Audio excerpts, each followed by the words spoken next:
Друзі, усім привіт! Ви на ютуб-каналі Сійчас. Мене звати Юрій Бібік. Дякую за те, що ви з нами і за те, що ви долучаєтесь до перегляду цього відео. Мій гість, пан Геннадій Дубов, політичний оглядач. Пане Геннадію, радий бачити. Добрий день. Вітаю вас, дякую за запрошення. Спасибі, що ви з нами. Ну що ж, Володимир Зеленський заявив про ураження Петербурзького нафтового терміналу, а також військових цілей в Кронштадтській військово-морській базі. Одразу хочу забігти наперед і сказати, що Роберт Мадяр Провді, очільник СБС, вже виклав відео, де видно, як вражаються два російські корвети.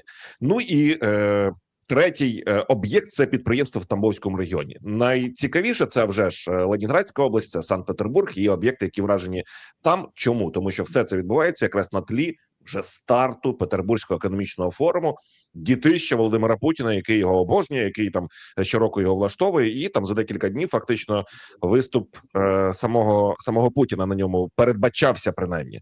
Скажіть, будь ласка, як ці удари, як ця атака впливає на загальне тло, що вона означає, і якою може бути реакція Росії на це?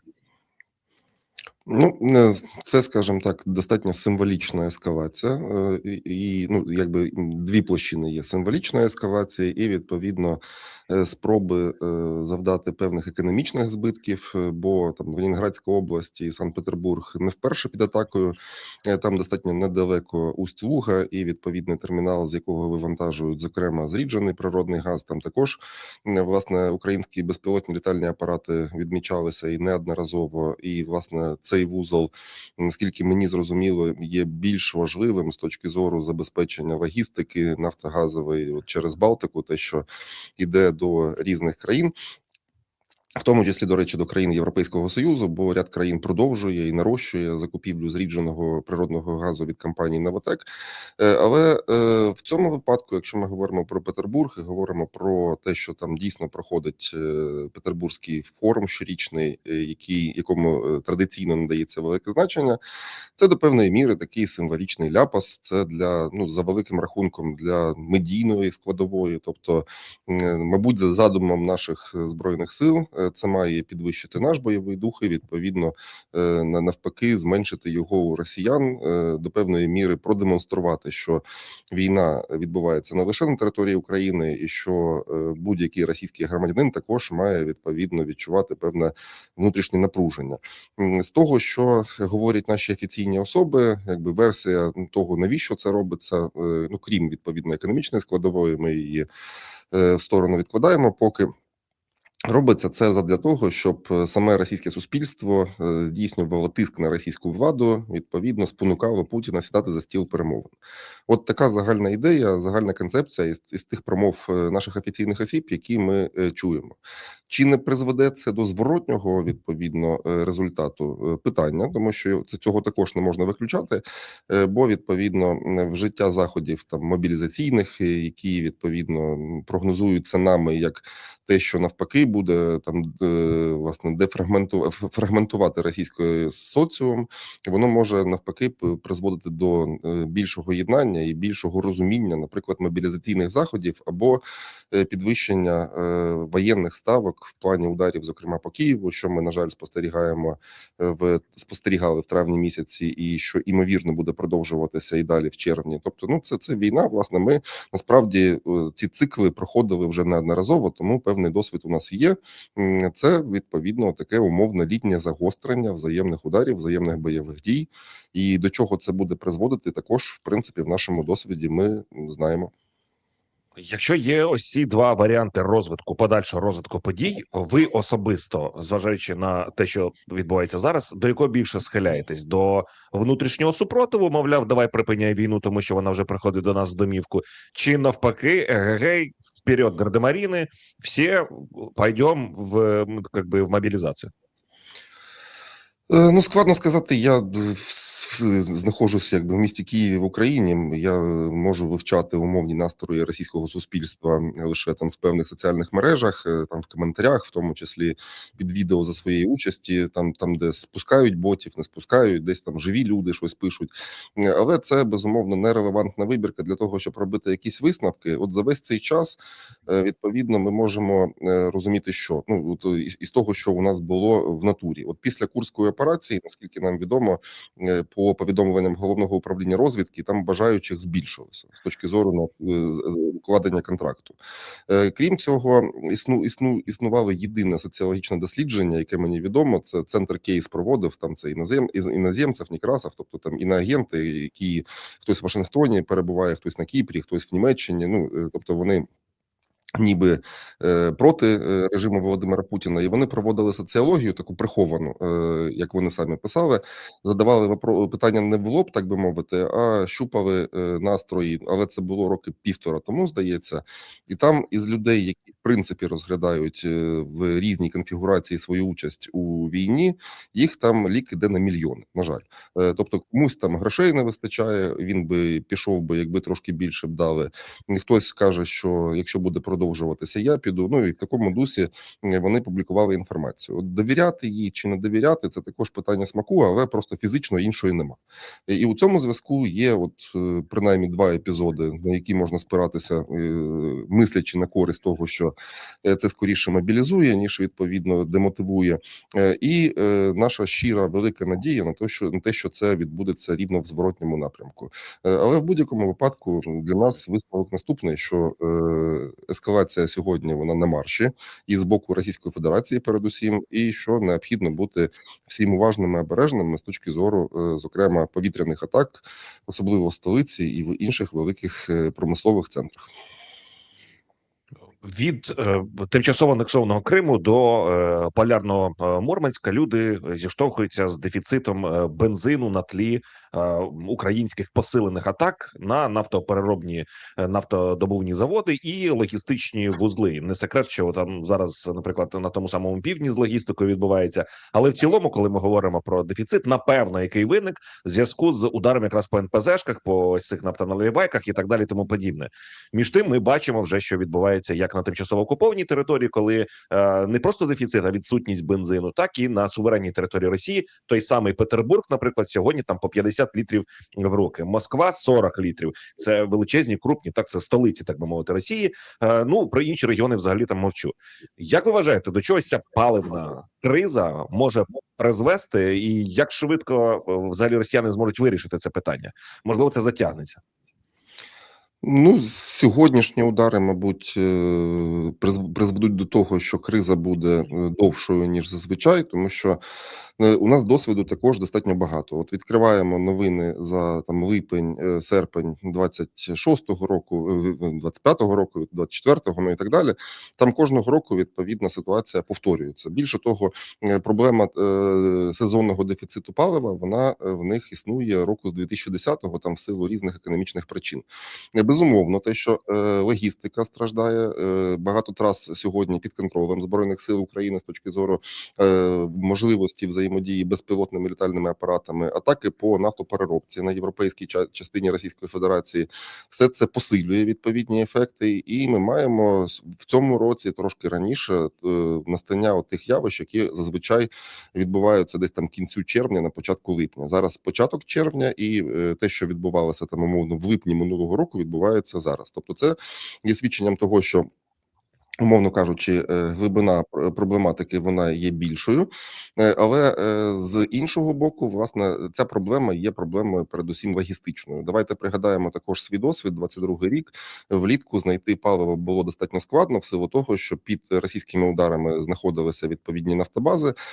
Потім достатньо швидко, там протягом кварталу приблизно, ми децентралізували і зберігання відповідно нафтопродуктів і налаштували постачання там не з Мозиря, з Білорусі, а відповідно з Констанци, там Румунії, з Польщі, там і так далі, з Угорщини тієї ж, до речі, з якої ми до цього часу купуємо і дизель, і відповідно бензини. Тобто, так чи інакше, це питання вирішуване, і говорити про те, що там, як у нас іноді люблять в соціальних мережах, що атакований Ярославський НПЗ, там його викреслюємо. Насправді, великі НПЗ в Російській Федерації – це десятки гектар, це там сотні відповідних установок. Тобто, так чи інакше, збиток завдається, економічна проблема існує, безумовно, але говорити про те, що баки у москвичів або там у всіх росіян будуть повністю сухими вдовгу, там на 2+ плюс місяці, мабуть, на сьогодні підстав немає. Але виглядає яскраво, відповідно, це також поряд із економічними ефектами, які дійсно існують, демонструє ще оцей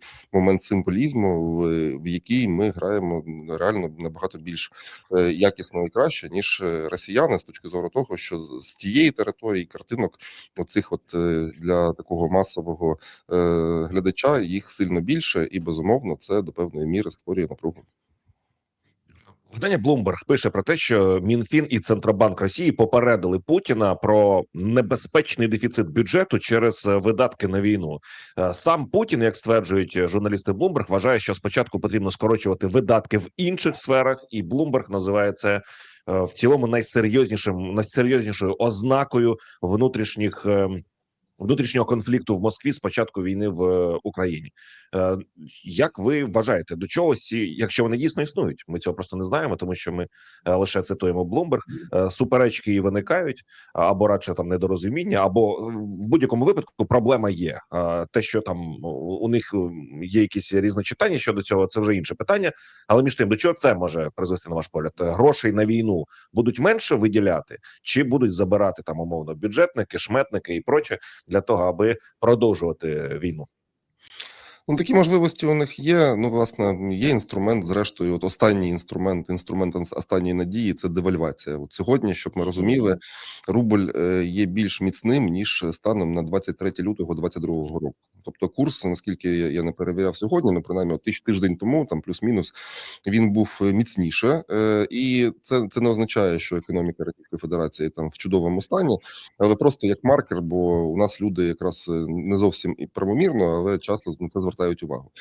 Крім того, якщо, ну, знову таки, все визнається в порівнянні. От якщо вони, росіяни, витрачають 8%, 8-9 по різним оцінкам відсотків ВВП на воєнні дії, це включно з стратегічним озброєнням, включно там з атомними підводними човнами, там всякими сарматами, ярсами, тополями там і інше, що не використовується у війні безпосередньо, але там бере відповідні кошти, серйозні достатньо, то ми витрачаємо більше 40. Ну, просто це співвідношення, воно говорить про те, що із 40% в принципі стійкість можна зберігати. Безумовно, тут необхідно враховувати допомогу західних партнерів, але знову таки ми багато говоримо, знаємо, що допомога вона, ну, скажімо так, не завжди вчасно, не завжди швидко, не завжди в тому обсязі, і що буде там на довгому горизонті, також ми не можемо повною мірою уявити. Ну і відповідно дефіцити російського бюджету, вони безумовно є. Цей рік очікувався першим з падінням відповідної економіки, бо також треба усвідомлювати, що всі інші роки війни вони йшли на зростання, при тому достатньо такому суттєвому, там під 4% на рік.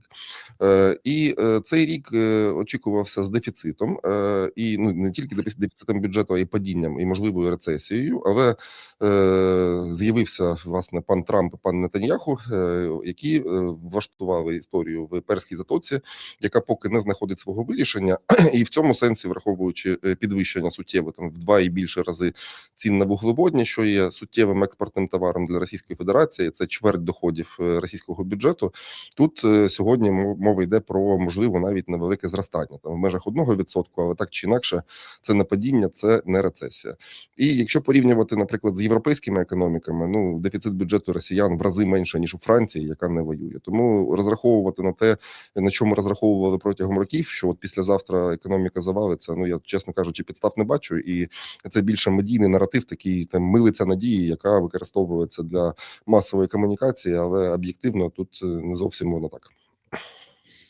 Гаряча фаза Ні, давайте про гарячу фазу дещо згодом запитаю. Вчора відбулася така цікава доволі подія, коли депутат Держдуми Гурульов спочатку нібито публікує інфу про те, що Росію очікує масова мобілізація восени, а це розносять за воєнкори одразу. А потім він пише про те, що мой аккаунт зламали, і недруги там розпространяють неправду, скажімо так. І тут виникає питання. Питання в тому, можливо, таким чином через Гурульова перевіряли, прогрівали, так? Як на це будуть реагувати? Можливо, його дійсно зламали, ми цього не знаємо.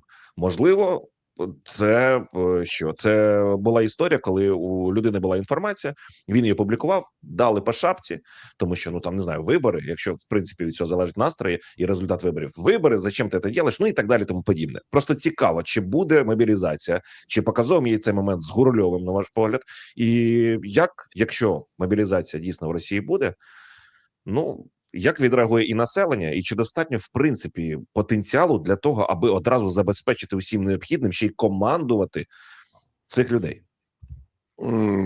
Ну, в другій частині мені складно говорити, необхідно. Розумію. Ну, так чи інакше, знову таки, 5-й рік війни, там, власне, там китайські постачання форми і чогось такого базового, вони нікуди не подінуться, валюта в них є. Тобто, чисто гіпотетично, там дати по автомату, яких там на складах багато, по броніку, там і вдягнути в берці, я думаю, що там і на мільйон в них вистачить. Що стосується там тренінгових центрів або учебок цих, мені складно говорити, але знову таки, враховуючи тривалість війни, щось вони там також змінювали, можливо, не так інтенсивно, наприклад, як у нас, але так чи інакше масову мобілізацію 22-го року, де заявлялося 300 тисяч, але експерти говорять, що можливо там було і більше. Вони за осінь 22-го, зиму 23-го переварили якимось чином, і те, що ми часто глузували з приводу чмобіків, виявилося в принципі тим фактором, який обумовив серед іншого неуспіх контрнаступу, який відбувався влітку 23-го року. Сьогодні ми також можемо говорити це як про доконаний факт. Щодо населення, то відповідно знову таки ми можемо спиратися або на наші надії, на наші сподівання, або на наш досвід. Я більш продуктивним бачу другий шлях, досвід, який у нас, на жаль, існував, а саме от цієї мобілізації 22-го року. І ми бачили дійсно там цей Ніжній Ларс і багато інших там пунктів пропуску. Там люди там на гіроскутерах, там на велосипедах штурмували і намагалися покинути територію Російської Федерації. Кількість їх оцінювалася там плюс-мінус в мільйон.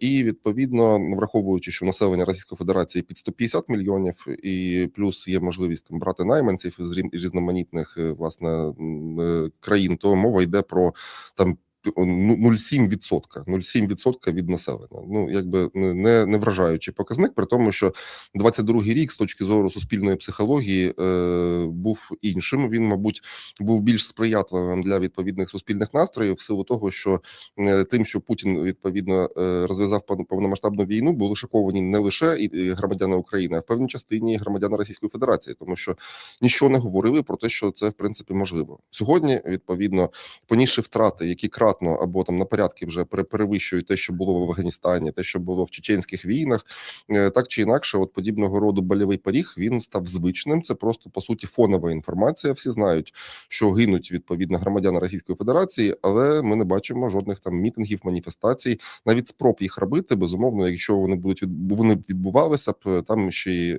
є поліцейські сили, які ми бачили у 22-му році, якраз і придушували всі спроби відповідно якимось чином протестувати. Тобто, якщо в 22-му році по суті, там, якщо ми говоримо про осінь, да, там деокупація в великих територій України, там поразки російської армії, відповідно оголошення мобілізації, от на такому несхідному тренді, коли суспільство ще не шкіра не стала такою товстою, як вона є сьогодні, що тоді це не призвело до масових протестів, то я, чесно кажучи, дивуюсь, коли у мене складається враження, що багато із наших коментаторів вони ніби розраховують, вони вважають, що якщо рішення про мобілізацію відбудеться, це прям буде позитивно для України. Ну, я, чесно кажучи, посперечався з цим, тому що збільшення ворожої армії, при тому, що так, можливо, не в рази, а на 50%, це, мені здається, не так, щоб фактор, який обумовлює велику радість, яка б від нас була. І якщо подивитися там на Z-пабліки ці, вони і навпаки, вони спонукають свою владу для того, щоб це рішення було прийнято. Вони кажуть, типу, там, хватить це терпеть, і, відповідно, є два засоби, які можна використати для того, щоб змінити ситуацію. Перша – це масова мобілізація, 1700. Друга – це ядерна зброя. От, якби, що в плані нашої безпеки і наших перспектив краще, я думаю, що нічого із цього переліку. Тому розрахунок на те, що, А якщо відбудеться базовий сценарій з моєї точки зору, потім наші коментатори скажуть, що ми хотіли як краще, а вийшло як завжди. Може, якби трошки змінити підхід. Воно рік до року працює так собі, тому десь так. Пане Геннадію, що я намагаюся там збагнути. Дивіться, Росія лупить по Києву. Вона нещадно б'є по українських містах. У нас не завжди є спроможність збивати все те, що летить. І як наслідок ми спостерігаємо за тим, що відбувається. Так палають будинки, горять там ТЦ, люди, на жаль, гинуть, багато поранених. Тобто, в центр міста прилітає і так далі. При цьому у нас йде мобілізація в такому форматі, в якому вона йде. Навіть не потрібно тут в деталі вдаватися. Ми самі це бачимо. На превеликий жаль, це процес, який потребує дуже багато часу для вирішення і викликає дуже багато питань, як він відбувається.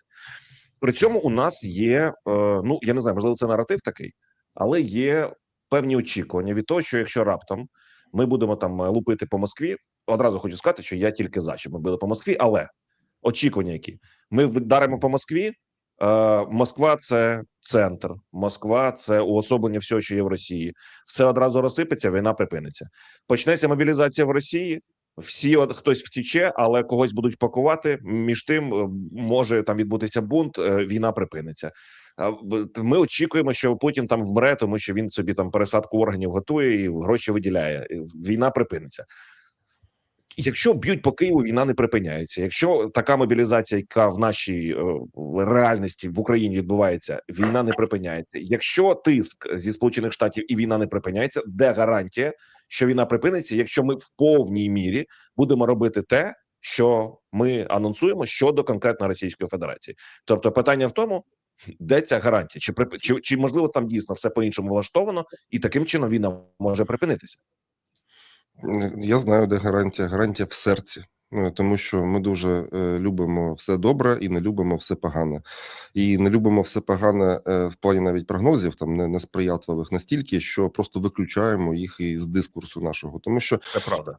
Мені це видається дивним достатньо. Ми справедливо критикували власне задум Російської Федерації 22-го року, який скоріш за все полягав в тому, що от всі побачили кияни, харків'яни там в Дніпрі, там в інших містах, в тому числі на Західній Україні, як до них прилітають крилаті ракети, а цього власне до 22-го року там багато хто не знав в принципі про їх існування.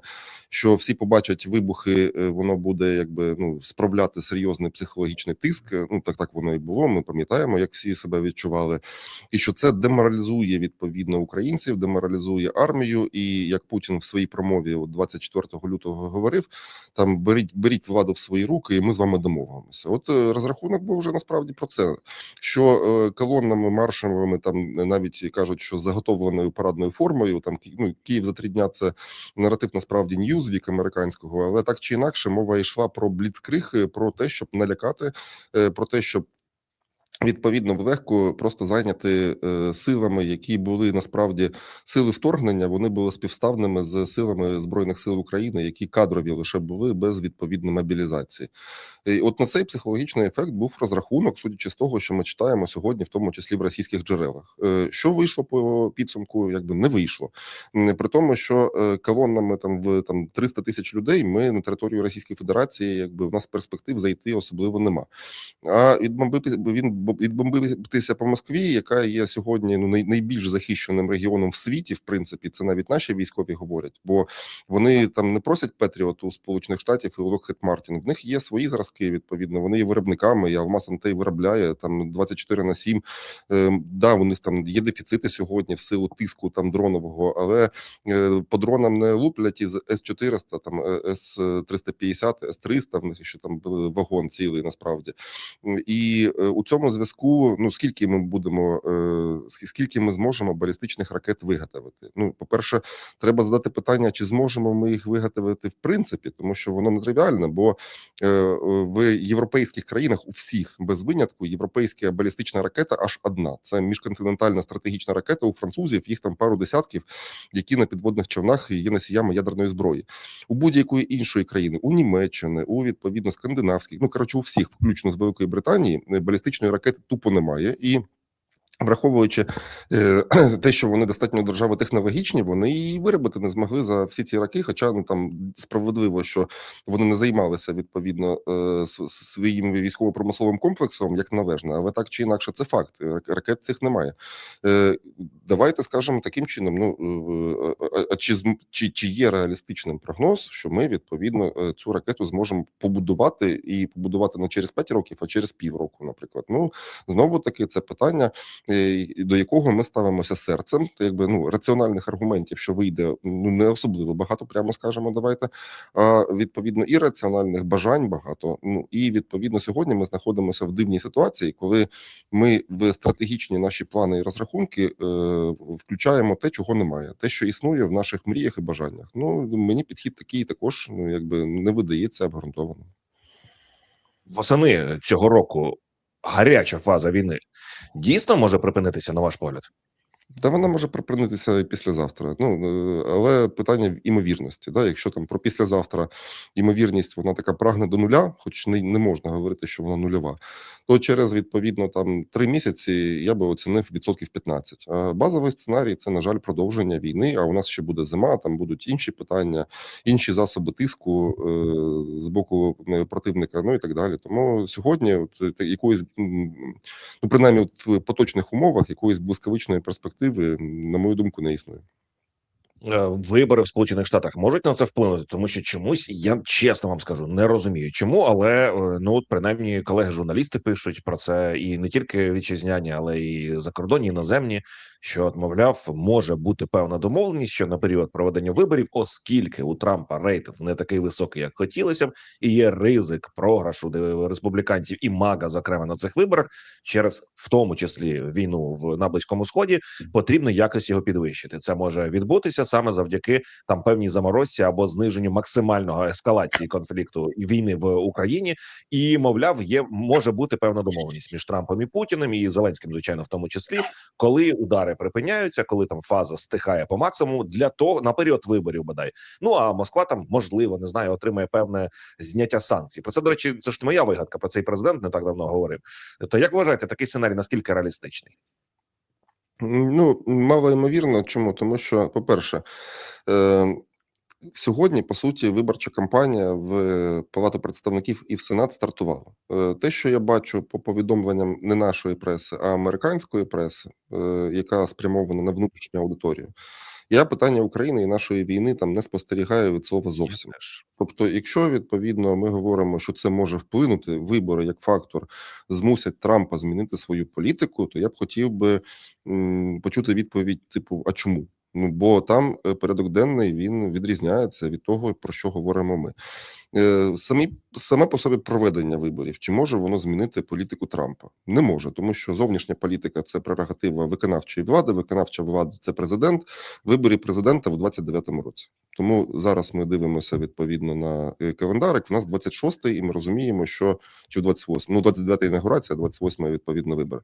Ми дивимося в календарик. Зараз якби вибори президента не на часі. Трамп ще половину свого строку і терміну не пройшов. Тому чи буде, ну є особливі там певні надії. Там от якийсь проект закону, прям такий дійсно такий термоядерний, потужний, там з санкціями, з митами 500%, там з багато чим ще. Він ледь пролізає в порядок денний Палати представників, і звідси вибудовується також такий суперсприятливий прогноз, який може нас чекати там під осінь. Знову таки не сильно обґрунтовано, тому що це не те, що початок процедури, ну це саме початок процедури проекту закону, який відповідно вносили демократи за великим рахунком, і власне, що він проголосує це в обох палатах, де наразі республіканці відповідно знаходяться, і що потім Трамп його не заветує. Ну, я би оцінив такі шанси як абсолютно мінімальні, враховуючи те, що написано в стратегії національної безпеки, національної оборони, те, що говорить Трамп, ну і взагалі, в принципі, позицію, платформу ідеологічну МАГА, яка з виборчої програми в цілому реалізовується, як це не парадоксально. Просто ми ж не всі її прочитали, так би мовити, і не враховуємо в наших міркуваннях. Тому ну вибори в Штатах, ну знаєте, у нас же ж якби це ще один такий, ну якби місток в майбутнє надії. Тобто, ми постійно на щось розраховуємо, і це ще один символ. От як от знаєте, з Угорщиною. Як там з Угорщиною вибори пройшли, переміг проукраїнський кандидат, переміг. А що там з політикою? Відповідно, змінилася політика Угорщини? Ну якось ми бачимо, що сильно не змінилася. А чому так? А нам не пояснять, бо ми пройшли вже цей смисловий момент очікування. Ми здобули перемогу всередині себе. А те, що ця перемога виявилася пустою, якби ну з точки зору реальних результатів, це вже ну про це вже ніхто не згадає. Зараз ми будемо рішуче вболівати до відповідно листопада місяця за демократів, щоб вони прийшли в конгрес і щоб щось змінилося. І знову таки дуже невелика кількість коментаторів маргінальних будуть говорити про те, що ну якби конгрес це не про зовнішню політику, і ніколи не було це про зовнішню політику. Навіть от про війну в Ірані. У свого конгреса Трамп питав, можна починати чи не можна? Наче ні. А як так відбулося, якщо конгрес є всесильним з нашої точки зору? Ну і так само, як він не питав про війну в Ірані, він не буде питати і про позицію свою в Україні. А чи зможе Трамп змінити свою позицію відносно нашої війни? Може, безумовно, але сьогодні говорити про те, навпаки, ми чуємо новини, що вон Fox News походив по власне коридорам Білого Дому, і там ми знаємо, чий портрет єдиного іноземного лідера разом з Трампом висить. Може, звичайно, Фокси не знайшли відповідно, не зайшли в спальню. Може, там є інша фотографія там, з Білого Дому з іншим президентом, більш молодим і потужним. Але ми цього не знаємо, поки у нас це не можна включати в нашу аналітику як фактор. Дякую вам за цей ефір. Дякую вам.